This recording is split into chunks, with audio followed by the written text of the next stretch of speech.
Caitlin Clark's former college coach, Lisa Bluder, is urging the basketball world, including Washington Mystics co-owner Sheila Johnson, to fully embrace the star player's impact on women's basketball.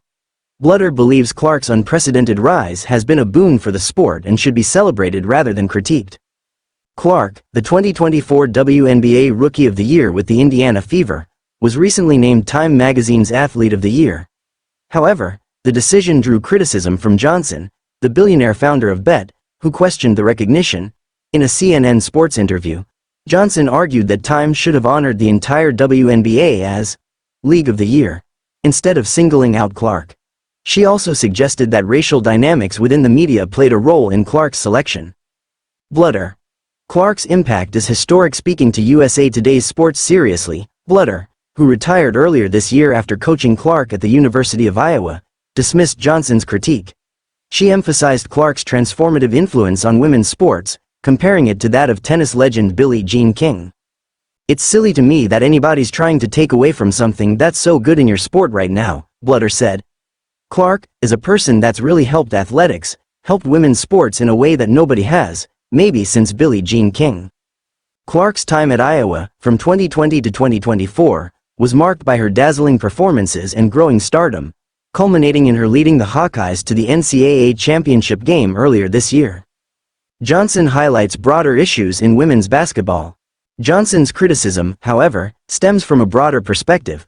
While acknowledging Clark's talent, Johnson noted that the focus on one player could overshadow other equally deserving athletes, particularly black players, who have contributed significantly to the WNBA's growth over its 28-year history.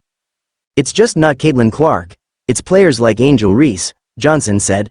"We have so much talent out there that has been unrecognized, and I don't think we can just pin the league's rise on one player." Johnson expressed frustration over the lack of recognition for black athletes in the league and called for more equitable attention and resources for them. Bluder calls for unity. Bluder countered by saying that Clark's success benefits the entire league, arguing that her fame shines a spotlight on women's basketball as a whole. "Let's get on the bandwagon and help her out, make her life a little bit easier because she is helping all of us," Bluder said. "When Caitlin's light shines on her, it shines on all of us. I think everybody else needs to embrace that a little bit better." Clark acknowledges white privilege. For her part, Clark has been candid about the privileges and challenges that come with her platform. In her Time interview, she recognized the contributions of black players to the WNBA's success and called for greater efforts to uplift them. "I want to say I've earned every single thing, but as a white person, there is privilege," Clark said.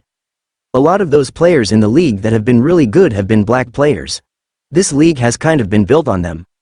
Clark emphasized the importance of using her platform to highlight and celebrate the contributions of black athletes, advocating for more investment in their careers.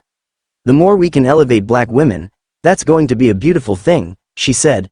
Despite the controversy, Clark's achievements and advocacy have undeniably sparked important conversations about recognition, equity, and unity in women's basketball.